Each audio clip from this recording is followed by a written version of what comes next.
আজকের ভিডিওতে আমরা আলোচনা করব ভারতীয় রেলের অধীন ৯,০০০-এরও বেশি শূন্য পদে মাধ্যমিক পাস যোগ্যতায় ছেলেমেয়ে নিয়োগের বিজ্ঞপ্তি প্রকাশিত হয়েছে। কোন কোন পদে নিয়োগ করানো হচ্ছে এবং যোগ্যতা কি থাকতে হবে, কারা আবেদন করতে পারবেন, নিয়োগ সংক্রান্ত বিস্তারিত বিষয়গুলো আলোচনা করব। এই জন্য অবশ্যই ভিডিওটি শেষ পর্যন্ত দেখবেন। আমাদের চ্যানেলে নতুন হয়ে থাকলে চ্যানেলটিকে অবশ্যই সাবস্ক্রাইব করে আমাদের সঙ্গে থাকবেন পরবর্তীতে চাকরি সংক্রান্ত লেটেস্ট আপডেটগুলো সবার আগে পাওয়ার জন্য। চলুন এবার আমরা নিয়োগের বিস্তারিত বিষয়গুলো নিয়োগ নোটিশ থেকে দেখে নিব। আমরা নিয়োগ সংক্রান্ত বিস্তারিত বিষয়ে চলে এসেছি। অন স্ক্রিনে আপনারা নিয়োগ নোটিশ দেখছেন। Government of India, ministry of railways, railway recruitment boards, এখানে নোটিফিকেশন নাম্বার রয়েছে। এই নোটিশের মাধ্যমে ৯,০০০-এরও বেশি শূন্য পদে রেলওয়ের অধীন ছেলেমেয়ে নিয়োগ করানো হবে। রেলওয়ে এই সমস্ত পদে আবেদন করতে হলে আপনাদের সম্পূর্ণ অনলাইনের মাধ্যমে অ্যাপ্লিকেশন জমা করতে হবে। এখানে অনলাইন অ্যাপ্লিকেশন জমা নেওয়া শুরু হয়েছে মার্চ মাসের ৯ তারিখ থেকে এবং লাস্ট ডেট রয়েছে বা অ্যাপ্লিকেশন জমা করতে পারবেন এপ্রিল মাসের ৮ তারিখ পর্যন্ত। এবার আমরা পোস্ট সংক্রান্ত বিষয়গুলো দেখে নিব।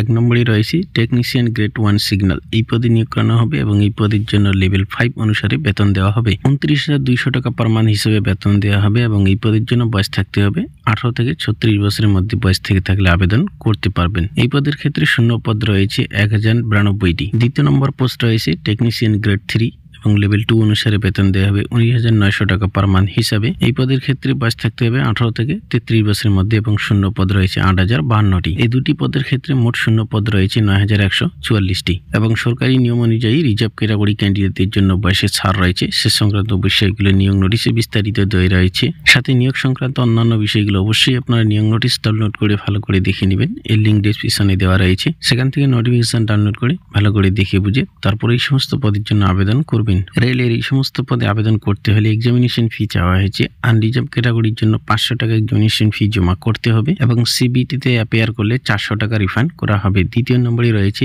SC, ST, ex serviceman, female, transgender, minorities, EBC এই সমস্ত ক্যান্ডিডেটদের ক্ষেত্রে এক্সামিনেশন ফি জমা করতে হবে ২৫০ টাকা এবং সিবিটিতে অ্যাপিয়ারিং করলে আপনাদের সম্পূর্ণ টাকা রিফান্ড করা হবে। এক্সামিনেশন ফি আপনাদের জমা করতে হবে অনলাইনের মাধ্যমে। এখানে বিস্তারিত দেওয়া রয়েছে, দেখে নেবেন। এখানে পোস্ট ওয়াইজ এবং ক্যাটাগরি ওয়াইজ শূন্য পদগুলো দেওয়া রয়েছে, অবশ্যই আপনারা সেগুলো ভালো করে দেখে নেবেন। এবং এই সমস্ত পদের জন্য শিক্ষাগত যোগ্যতা যা চাওয়া হয়েছে পোস্ট ওয়াইজ বিস্তারিত দেওয়া রয়েছে, অবশ্যই আপনারা পোস্ট ওয়াইজ শিক্ষাগত যোগ্যতা সংক্রান্ত বিষয়গুলো ভালো করে দেখে নেবেন। ১ নম্বরে রয়েছে টেকনিশিয়ান গ্রেড 1 সিগন্যাল। এই পদের ক্ষেত্রে শুধুমাত্র সায়েন্সে ব্যাচেলার ডিগ্রি থেকে থাকলে আবেদন করতে পারবেন। অন্যান্য বাকি ১৭টি পোস্টের ক্ষেত্রে আপনাদের মাধ্যমিক পাস যোগ্যতায় আবেদন করতে পারবেন। সঙ্গে আপনাদের রিলেটেড ট্রেডে ITI সার্টিফিকেট থাকতে হবে। এখানে দেখতে পাচ্ছেন মোট 18টি পোস্ট রয়েছে এবং পোস্ট ওয়াইজ শিক্ষাগত যোগ্যতা সংক্রান্ত বিষয়গুলো দেখে নেবেন। এই ছিল আজকের ছোট্ট আপডেট। ভিডিওটি ভালো লাগলে লাইক করবেন। আমাদের চ্যানেলে নতুন হয়ে থাকলে চ্যানেলটিকে অবশ্যই সাবস্ক্রাইব করে আমাদের সঙ্গে থাকবেন পরবর্তীতে